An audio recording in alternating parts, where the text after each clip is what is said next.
David Williams sat in his corner office on the 30th floor, staring at the stack of papers on his desk. These weren't just any papers. They were complaints.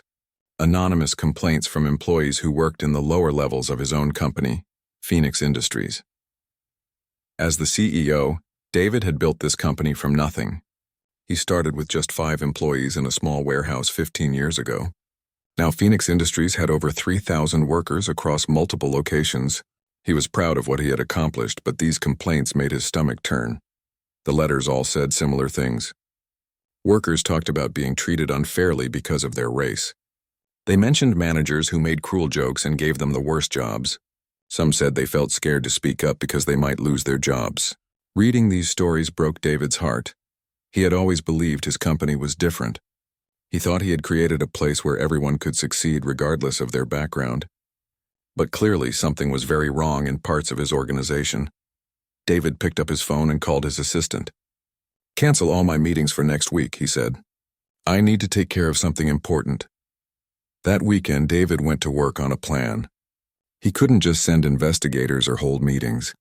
People would tell him what they thought he wanted to hear. He needed to see the truth for himself. Monday morning arrived gray and cold. But instead of his usual expensive suit, David wore old jeans and a plain t-shirt. He had spent the weekend at a barber shop getting his hair cut short and simple. He even practiced changing his voice slightly, making it sound less polished and educated. Looking in the mirror, he barely recognized himself. Gone was the confident CEO. In his place stood someone who looked like any other working person looking for a job.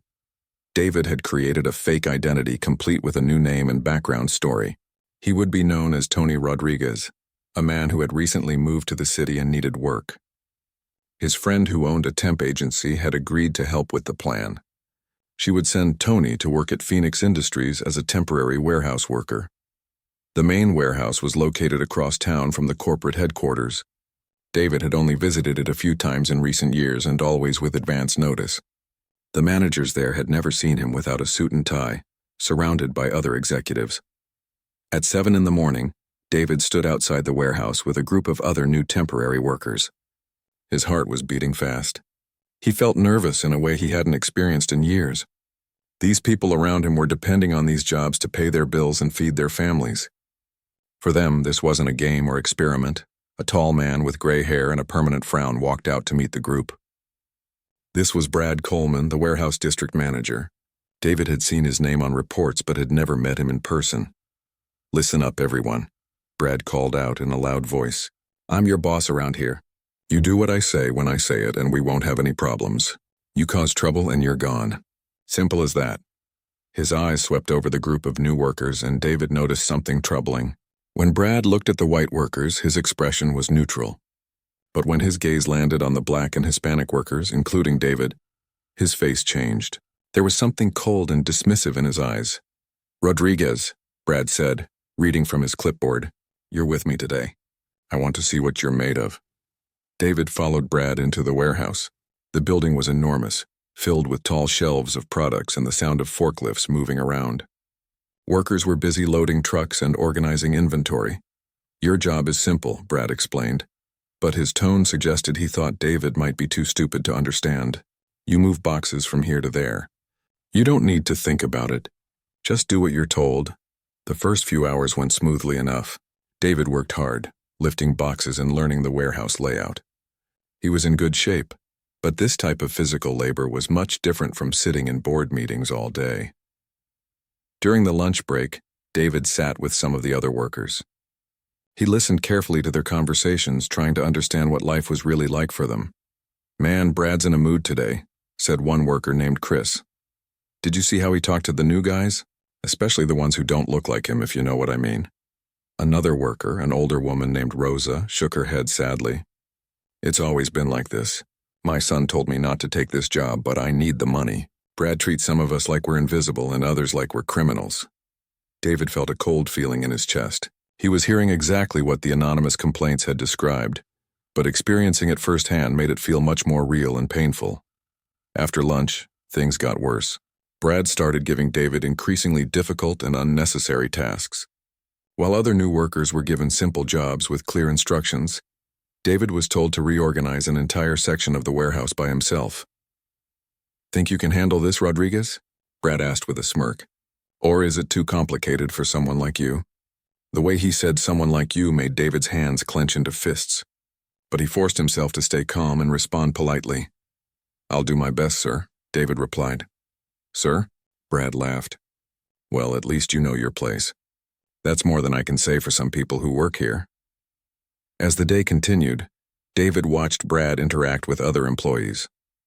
The pattern became clear. White workers were treated with basic respect and given reasonable assignments. Workers of color were given the hardest, dirtiest jobs and spoken to like children. When a young black woman named Keisha made a small mistake with a shipping label, Brad exploded at her in front of everyone. "This is exactly what I expected," he shouted. "You people never pay attention to details. Maybe you should find a job that doesn't require thinking." Keisha's face showed both hurt and anger, but she just apologized quietly and fixed the mistake. David could see other workers looking uncomfortable, but no one said anything. They all seemed afraid. By the end of his first day, David was exhausted in ways he had never experienced. His back ached from lifting boxes, but his heart ached more from watching how Brad treated people. Walking to his car, David thought about his comfortable life as CEO. He realized he had been completely unaware of what was happening in his own company. These weren't just anonymous complaints anymore. These were real people being hurt and humiliated every day. That night, David sat in his home office, still wearing his work clothes. He started a journal, writing down everything he had observed. He knew this was just the beginning. If one day had shown him this much, what would a full week reveal? Looking at himself in the mirror, David saw someone different than the man who had woken up that morning. The confident CEO was gone, replaced by someone who had gotten a harsh lesson in what life was really like for many of his employees. Tomorrow, he would go back. He would continue learning, watching, and gathering evidence. But tonight, he sat with the uncomfortable truth that his company was not the fair and equal workplace he had believed it to be. The alarm clock buzzed at 5:30 in the morning. David groaned as he rolled out of bed, his muscles still sore from yesterday's warehouse work. His soft CEO hands now had blisters and his back ached in places he didn't know existed. But he was determined to continue his mission. Yesterday had opened his eyes, but he knew he had only seen the tip of the iceberg. He needed more evidence, more understanding of what was really happening in his company. Getting dressed in his simple work clothes, David looked in the mirror. The reflection still surprised him. Gone was the polished executive. In his place stood Tony Rodriguez, a hard-working man just trying to make an honest living. Arriving at the warehouse, David noticed something that made his stomach drop. Brad Coleman was standing near the entrance with a group of supervisors, all of them white men. They were laughing about something, and their eyes kept scanning the arriving workers with looks that made David uncomfortable. Well, Brad called out when he spotted David. "Rodriguez is back for day 2. I wasn't sure you'd make it. A lot of your type don't stick around when they realize this job requires actual work." David bit his tongue, forcing himself to respond calmly. "I'm here to work, Mr. Coleman." "Good," Brad said with a cold smile. "Because today I've got some special projects just for you." The first assignment Brad gave David was cleaning the warehouse bathrooms. It was clearly meant as humiliation, especially since there were janitors employed specifically for that job. But David swallowed his pride and got to work. While scrubbing floors, he overheard a conversation between 2 supervisors that made his blood run cold. "Brad's really going after the new minority hires," one said. "He told me he wants to make sure they know this isn't some charity case." "Work hard or get out?" "Yeah, well, you know Brad," the other replied. "He's old school. Believes in keeping people in their place. Can't say I disagree. Some of these people get ideas above their station." David gripped the mop handle tighter, fighting the urge to confront them right there. Instead, he kept quiet and continued working, filing away every word in his memory. During the morning break, David sat with Rosa, the older woman he had met yesterday. She looked tired and worried. "My grandson's birthday is coming up," she told him quietly. "I've been working extra shifts to buy him something nice. But Brad keeps giving me impossible deadlines. Yesterday he made me redo an entire inventory count because he said I missed something. I checked 3 times. There was nothing wrong with my work." David felt his anger building. Rosa was a dedicated employee being tormented for no reason other than Brad's prejudice. "Have you talked to anyone above Brad about this?" he asked carefully. Rosa laughed bitterly. "Who am I going to talk to? HR? They're all friends with Brad. Last person who complained about him got fired 2 weeks later for poor performance. We all know what that really means." The conversation was interrupted when Brad's voice boomed across the warehouse. "Rodriguez, break time's over. I've got something special for you." David walked over to find Brad standing next to a massive pile of damaged boxes and spilled products. The mess looked like it had been there for days. "There was an accident with the forklift yesterday," Brad explained with fake concern. "Someone needs to clean this up and sort through everything, figure out what can be saved and what needs to be thrown away. Should only take you, about 12 hours. One of the white workers standing nearby whistled low. "That's a huge job for one person, Brad. Usually takes a whole team to handle something like that." Brad's expression hardened. "Well, Rodriguez here looks strong enough to handle it. Don't you, Rodriguez? Or maybe this job is too much for you?" David looked at the enormous mess. It was clearly designed to be impossible for one person to complete in a single day. Brad was setting him up to fail so he could criticize and possibly fire him. "I'll get it done," David said simply. "We'll see about that," Brad replied with a cruel smile. As David began working on the massive cleanup, he noticed other things happening around the warehouse that made his heart heavy. A young Hispanic man named Carlos was being repeatedly interrupted while he worked, with supervisors checking on him every few minutes. A black woman named Patricia was given broken equipment and then criticized when she couldn't complete her tasks properly. Meanwhile, white workers were left alone to do their jobs without constant supervision or harassment. They were given working equipment and reasonable deadlines. The difference in treatment was so obvious that David couldn't understand how it had gone unnoticed for so long. Around noon, Brad approached David's cleanup area with a clipboard and a satisfied smirk. "Let's see how much progress you've made." "Rodriguez," he said loudly, making sure other workers could hear. This should be interesting. David had been working non-stop for 4 hours, and despite his best efforts, he had only managed to clear about a quarter of the mess. It really was a job meant for multiple people. "This is what I expected," Brad announced to everyone within earshot. "Some people just can't handle real responsibility. Maybe next time you'll think twice before taking on work that's above your level." The unfairness of the situation made David's vision blur with anger. He wanted nothing more than to reveal who he really was and fire Brad on the spot, but he forced himself to stay in character. "I'm sorry, Mr. Coleman," he said through gritted teeth. "I'll work harder." "You better," Brad replied, "because I'm watching you very closely now. One more screw-up and you're gone." During lunch, David sat alone, too angry and frustrated to make conversation. But Chris, one of the workers he had met yesterday, approached him. "Hey man, don't let Brad get to you," Chris said quietly. "He does this to everyone who doesn't look like him. It's not about your work, it's about him being a terrible person." "Has anyone ever tried to stop him?" David asked. Chris laughed without humor. "Stop him? He's been here 15 years. Management loves him because his numbers look good on paper. They don't care how he treats people as long as the work gets done. But surely someone higher up would care if they knew what was really happening. The big boss, the CEO." Chris shook his head. "Guys like that don't care about workers like us. They're up in their fancy offices counting money. As long as Brad keeps the warehouse running, they don't ask questions about his methods." If only Chris knew. David thought sadly. The big boss was sitting right next to him, and he cared more than anyone could imagine. The afternoon brought new challenges. Brad assigned David to work with a forklift operator, who turned out to be one of Brad's close friends. This man, whose name was Rick, seemed to enjoy making David's job as difficult as possible. Rick would deliberately place pallets in the wrong locations, forcing David to move heavy items by hand to correct the mistakes. When David politely asked for clarification on where things should go, Rick would respond with comments like, "Can't you figure it out yourself? I thought your people were supposed to be good with manual labor." Each cruel comment felt like a knife in David's chest. He was experiencing firsthand the daily humiliation that his employees endured. The mental exhaustion was almost worse than the physical strain. By the end of the second day, David felt completely drained. His expensive car seemed like a foreign object as he sat in it, still wearing his work clothes and trying to process everything he had witnessed. The drive home took him through parts of the city he rarely visited. He passed by small houses and apartment buildings where many of his workers probably lived. For the first time, he thought about how they might feel after days like this one. How did they find the strength to come back tomorrow after being treated so poorly?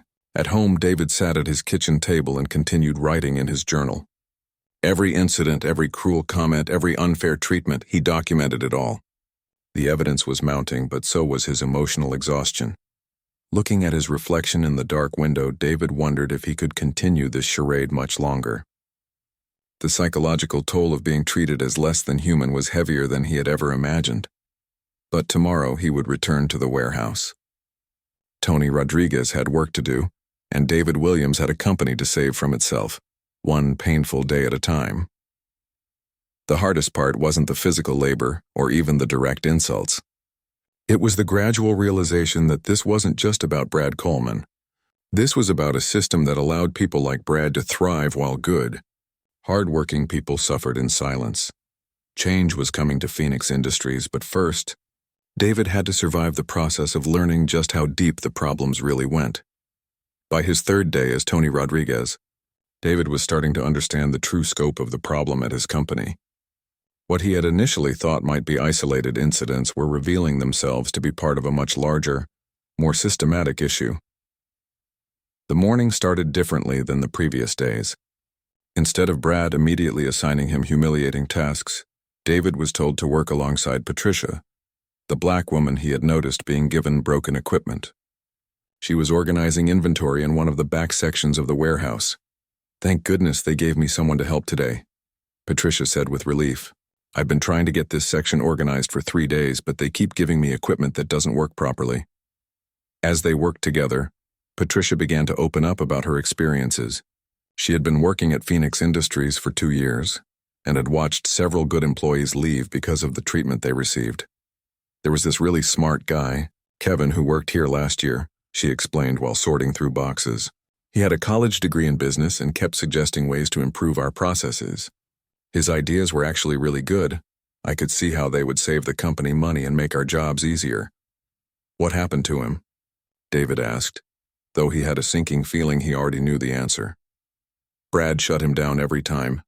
Made jokes about Kevin thinking he was too good for warehouse work. Finally, Kevin couldn't take it anymore and quit. Brad actually celebrated after he left. Said the warehouse was better without people who thought they were smarter than everyone else." David felt sick. How many talented employees had his company lost because of managers like Brad? How much potential had been wasted because people were judged by their appearance rather than their abilities? As the day progressed, David began to notice something else troubling. The discrimination wasn't limited to Brad Coleman. Several other supervisors seemed to follow similar patterns of behavior. They would give easier assignments to white workers, provide better equipment to certain people, and generally create an environment where some employees were clearly favored over others. During his lunch break, David decided to do some investigating. He walked through different sections of the warehouse, observing interactions and listening to conversations. What he discovered made his heart sink even further. In the shipping department, he overheard a supervisor named Tom talking to another manager about hiring decisions. "Brad told me to be more selective about the people we bring in for permanent positions," Tom said. "Said we need workers who will fit in with the company culture." "You know what he means by that?" The other manager nodded knowingly. "Yeah, we can't say it out loud anymore, but we all understand. Some people just work better in certain environments than others." David realized they were talking about racial discrimination in hiring practices. Not only were current employees being mistreated, but the company was actively preventing diversity in permanent positions. This could expose Phoenix Industries to serious legal consequences. After lunch, David was assigned to work with Carlos, the young Hispanic man he had noticed being constantly supervised. Carlos was clearly intelligent and hard-working, but David could see the stress and frustration wearing on him. "I don't know how much longer I can stay here," Carlos confided as they moved boxes together. "I have a degree in logistics and 3 years of experience at my last job. I applied for a supervisor position here, but they gave it to someone else who had less experience in education. When I asked why, they said I needed to prove myself more in basic warehouse work." "Who got the supervisor job?" David asked, though he suspected he already knew the answer.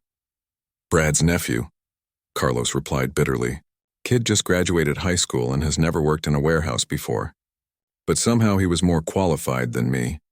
The nepotism combined with racial bias created a system that was not only morally wrong but also terrible for business.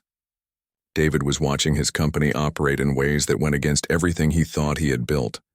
That afternoon brought a new level of horror. David witnessed Brad publicly humiliating Rosa, the older woman who had been working extra shifts to buy her grandson a birthday present. A shipment had come in damaged, clearly due to problems during transport.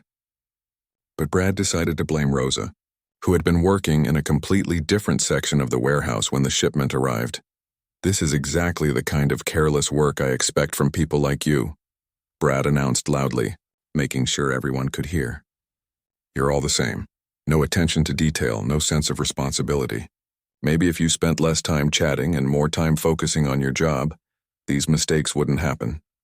Rosa stood there with tears in her eyes, clearly hurt and confused. "But Mr. Coleman, I wasn't even working near the loading dock when that shipment came in. I was doing inventory in Section C all morning." "Don't make excuses," Brad snapped. "Take responsibility for your failures. This is going on your permanent record." David watched in horror as other employees looked away, clearly uncomfortable but too afraid to speak up. The injustice was so obvious, so cruel, that he had to grip a nearby shelf to keep himself from intervening. After Brad walked away, David approached Rosa to offer comfort. She was trying not to cry, but the humiliation was clearly devastating. "I need this job," she whispered to David. "My daughter is sick, and I need the insurance. But I don't know how much more of this I can take. He treats us like we're not even human." The weight of responsibility settled on David's shoulders like a heavy blanket. These weren't just employees to him anymore. They were real people with real problems, real families, real lives that were being damaged by the toxic environment in his company. That evening, David sat in his home office with his laptop open, researching employment law and discrimination cases. He wanted to understand exactly what legal obligations his company had and what consequences they might face if these practices continued. What he learned terrified him. The patterns of behavior he was witnessing could result in massive lawsuits, government investigations, and damage to the company's reputation that might take years to repair. But more importantly, real people were being hurt every single day. David also began researching Phoenix Industries' employee records from his CEO access. He looked at turnover rates in different departments and was shocked by what he found. The warehouse had an incredibly high turnover rate, especially among minority employees. The pattern was undeniable.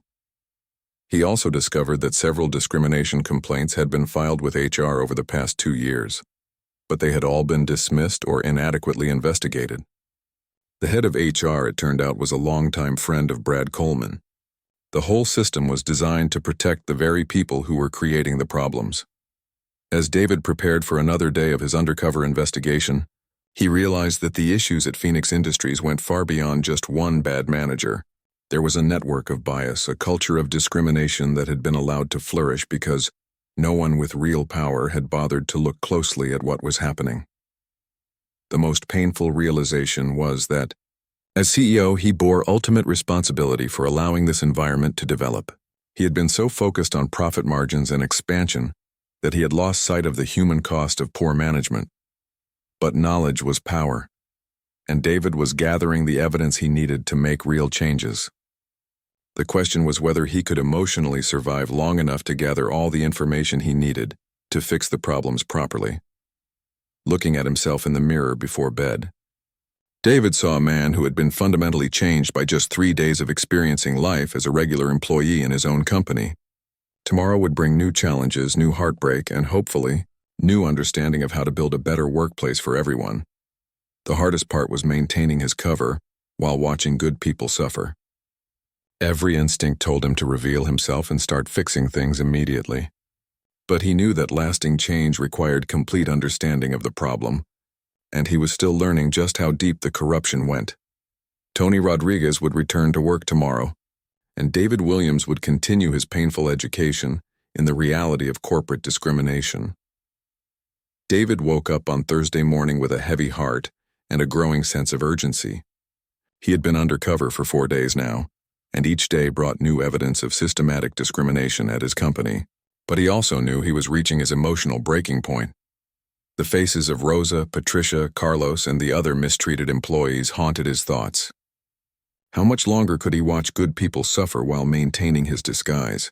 Yet he also knew that revealing himself too early might not lead to the complete changes that were desperately needed. Arriving at the warehouse, David immediately sensed something different in the atmosphere. Brad Coleman seemed more agitated than usual, and there was tension among the supervisors. David soon learned why. "Listen up, everyone," Brad announced to the gathered workers. "Corporate is sending some inspector next week to check on our operations. I want this place spotless and everyone on their best behavior. We can't afford to have any troublemakers making us look bad." David realized that word of problems in the warehouse must have reached the corporate office through some channel. Ironically, his own undercover investigation might have been prompted by complaints that were now causing additional pressure on the very people he was trying to help. The morning assignments reflected Brad's nervousness about the upcoming inspection. Suddenly, workers who had been given broken equipment for weeks were provided with functioning tools. Areas that had been neglected were prioritized for cleaning and organization. But Brad's anxiety also made him more volatile and unpredictable. Instead of improving his behavior, he seemed determined to establish even tighter control over the workers he perceived as potential threats. David was assigned to work with Carlos again, this time organizing the tool storage area. As they worked, Carlos shared more details about the hostile environment that had been building over recent months. "It's getting worse," Carlos explained quietly. "Ever since word got out that someone complained to corporate, Brad has been paranoid. He thinks one of us troublemakers is trying to cause problems for him." "Do you know who made the complaint?" David asked carefully. Carlos shook his head. "Could have been anyone. But Brad suspects it was one of the minority workers. He's been watching us extra closely, looking for any excuse to write us up or get us fired before the inspector arrives." This information troubled David deeply.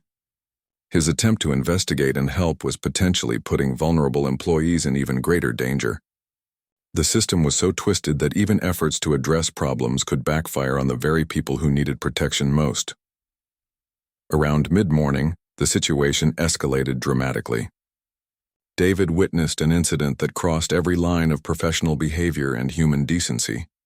A new shipment of products had arrived, and there was some confusion about where certain items should be stored. Patricia was trying to sort through the delivery when she realized that several boxes were labeled incorrectly by the supplier. Following proper procedure, she brought the issue to Brad's attention. "Mr. Coleman," she said respectfully, "there seems to be a problem with this shipment.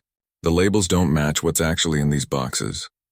I wanted to check with you about how to handle it." Instead of thanking her for catching a potential problem, Brad exploded with unprecedented anger. "I'm sick and tired of people like you always finding excuses and complications," he shouted, his face turning red. "You people are never satisfied with just doing simple work. You always have to cause drama and make problems where none exist." Patricia stepped back, clearly shocked by the violent response to her reasonable concern. "I was just trying to follow proper procedure, sir. The supplier made a mistake with the labeling." "Don't give me that," Brad continued, his voice getting louder.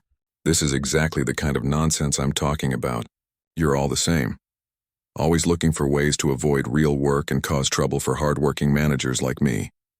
Then Brad said something that made David's blood freeze, using language that was unmistakably racist and completely inappropriate for any workplace. Brad made it clear exactly what he thought about employees who didn't look like him. The words hung in the air like poison. Several workers stopped what they were doing, staring in shock at what they had just heard. Patricia's eyes filled with tears and her hands began to shake. David felt something snap inside him. 4 days of watching cruelty and injustice had pushed him to his absolute limit. Every instinct screamed at him to drop his disguise right there and confront Brad with the full authority of his position as CEO. But he also realized that this moment was exactly what he had been waiting for. This was undeniable evidence of blatant discrimination, witnessed by multiple employees. This was the kind of clear-cut incident that would justify immediate termination and protect the company legally. Fighting every impulse to intervene immediately, David instead focused on being a witness. He made mental notes of exactly what was said, who was present, and the reactions of other employees. This would be documented thoroughly in his evening report. After Brad stormed off, David approached Patricia, who was visibly shaken by the encounter. "Are you okay?" he asked gently. Patricia wiped her eyes and tried to compose herself. "I've been dealing with his attitude for 2 years, but I've never heard him say something like that so openly. I think he's completely lost control." Other workers gathered around Patricia, offering quiet support and sharing their own shock at what they had witnessed. For the first time since David had been undercover, he saw employees beginning to unite around their shared experience of mistreatment. "We should report this," said one worker. What he said was completely out of line. "Report it to who?" Carlos asked bitterly. "HR is in Brad's pocket. Corporate doesn't care about us." "Nothing's going to change unless we do something ourselves." David realized that the employees were reaching their own breaking point. The combination of years of mistreatment and Brad's increasingly erratic behavior was creating a situation that could explode in unpredictable ways. During lunch, David stepped outside to call his lawyer and head of HR from his personal phone. He needed to start preparing for the confrontation that was now inevitable. But he also needed to make sure that when he revealed himself, he would have the support and legal protection necessary to make real changes. "I need you to prepare termination paperwork for Brad Coleman," he told his lawyer, "and I want a complete review of all discrimination complaints filed in the past 3 years. We're going to clean house, but we need to do it properly." He also instructed his HR director to begin preparing a comprehensive plan for addressing workplace discrimination, including mandatory training, policy updates, and an independent oversight system for handling complaints. The afternoon brought no relief from the tension. Brad seemed to realize that his morning outburst had been witnessed by too many people, and he was clearly worried about the consequences. But instead of apologizing or changing his behavior, he doubled down on his hostility. David watched as Brad pulled several supervisors into a private meeting. While he couldn't hear the exact words, the body language and facial expressions made it clear that Brad was trying to control the narrative about what had happened. Later, David overheard one of those supervisors talking to another employee. "Brad says that some workers are trying to cause trouble by making false accusations. He wants us to keep our eyes open for anyone spreading rumors or causing dissension." The situation was becoming dangerous. Brad was actively working to intimidate witnesses and create a climate of fear that would prevent people from reporting his behavior. David realized that his window for maintaining his cover was rapidly closing. That evening, David sat in his home office with a heavy heart and a clear sense of purpose. He had gathered enough evidence to take decisive action. More importantly, he had gained the understanding he needed to create lasting changes that would prevent this kind of toxic environment from developing again. Looking at his reflection in the computer screen, David saw someone who had been fundamentally changed by this experience.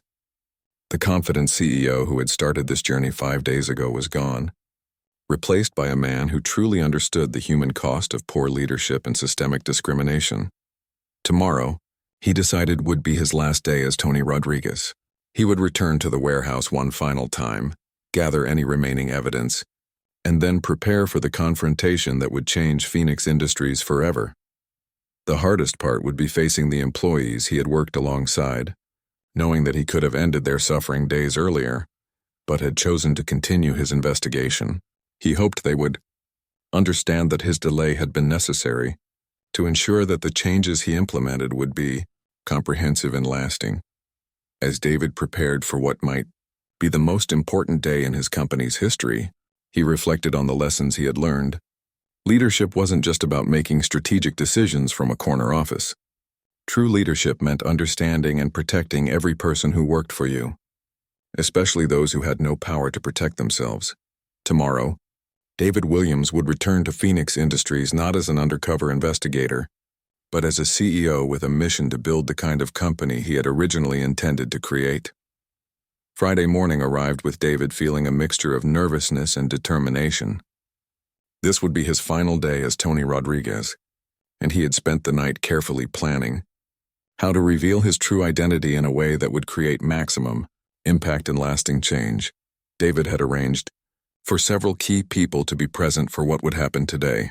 His lawyer, the head of HR, and the company's director of operations were all on standby, ready to implement immediate changes once his identity was revealed. But first, He wanted one more day of observation to see if Brad's behavior had changed at all after yesterday's outburst. Unfortunately, it became clear within the first hour that Brad had learned nothing from his previous day's actions. If anything, Brad seemed even more aggressive and paranoid. He was clearly worried about the upcoming corporate inspection and was taking his anxiety out on the employees he blamed for creating problems. David was assigned to work in the loading dock area, where he could observe interactions between Brad and various workers throughout the day. What he saw confirmed his worst fears about the toxic environment that had been allowed to develop. Brad spent the morning systematically intimidating employees who had witnessed his racist outburst the day before. He didn't threaten them directly, but his message was clear. Anyone who caused problems for him would face consequences. "I want to make something very clear to everyone," Brad announced during the morning briefing. "Some people around here seem to think they can cause trouble for management by spreading rumors and making false accusations. Let me remind you that I decide who gets good assignments, who gets overtime, and who keeps their jobs." The threat was unmistakable, and David could see the fear in workers' faces. People who had been starting to unite against Brad's behavior were now worried about retaliation. Around 10 o'clock, David witnessed the incident that would finally force him to end his undercover investigation. Rosa, the older woman who had been working so hard to earn money for her grandson's birthday present, approached Brad with a genuine work-related question. A customer had called asking about a delayed shipment, and Rosa needed guidance on how to track down the missing items. It was exactly the kind of question that any good manager should handle professionally and helpfully. Instead, Brad saw it as another opportunity to establish dominance and intimidate a vulnerable employee. "What did I tell you people yesterday?" he shouted at Rosa in front of a group of workers. "I'm sick of constant questions and complaints and excuses. If you can't handle simple work without bothering me every 5 minutes, maybe you should find another job." Rosa tried to explain that she was just following customer service procedures, but Brad cut her off with language that was even worse than what David had heard the previous day. The racist comments were combined with personal attacks on Rosa's age and abilities that were absolutely inexcusable. "Maybe it's time for people like you to retire and make room for workers who can actually do their jobs without constant hand-holding," Brad finished, his voice dripping with cruelty. Rosa stood there with tears streaming down her face, humiliated in front of her co-workers. Several other employees looked like they wanted to intervene, but the fear of retaliation kept them silent. David had reached his absolute breaking point. No amount of additional evidence was worth allowing this kind of abuse to continue for even one more minute. "That's enough," David said, stepping forward from where he had been observing. Brad turned toward him with surprise and anger. "What did you say, Rodriguez? Did I ask for your opinion?" "I said that's enough," David repeated, his voice carrying an authority that made several people look at him with confusion. "The way you're treating Rosa and everyone else in this warehouse is completely unacceptable." Brad's face turned red with rage. "You're fired, Rodriguez. Get out of my warehouse right now." "Security!" "I don't think so," David replied calmly. He reached into his pocket and pulled out his real identification. "My name isn't Tony Rodriguez. I'm David Williams and I own this company." The silence that followed was deafening. Brad's mouth fell open and several workers gasped in shock. Rosa stopped crying and stared at David with disbelief. "That's impossible," Brad stammered. "You're just a temporary worker. This is some kind of joke." David pulled out his phone and made a call that everyone could hear. "Security, this is David Williams. Please send a team to the main warehouse immediately. Also, please ask my lawyer and the head of HR to join me here as soon as possible." Within minutes, several security guards arrived, followed by David's legal team and HR director. The warehouse workers watched in amazement as these corporate executives treated David with the deference due to a CEO. "Ladies and gentlemen," David announced to the gathered workers, "I owe you all an explanation and an apology. For the past week, I've been working here undercover as Tony Rodriguez because we received complaints about discrimination and mistreatment in this facility." He looked directly at Brad, whose face had gone pale. "What I've witnessed over the past 5 days represents everything that Phoenix Industries stands against. The racism, the bullying, the systematic discrimination, all of it stops today." David's lawyer stepped forward with a folder of documents. "Brad Coleman, you are terminated immediately for cause. Your behavior has violated multiple company policies and federal anti-discrimination laws. Security will escort you from the premises." As security began to escort a stunned Brad toward the exit, David continued addressing the workers. "I also want to apologize to all of you for allowing this environment to exist. As CEO, I take full responsibility for not knowing what was happening in my own company. But I promise you that things are going to change starting right now."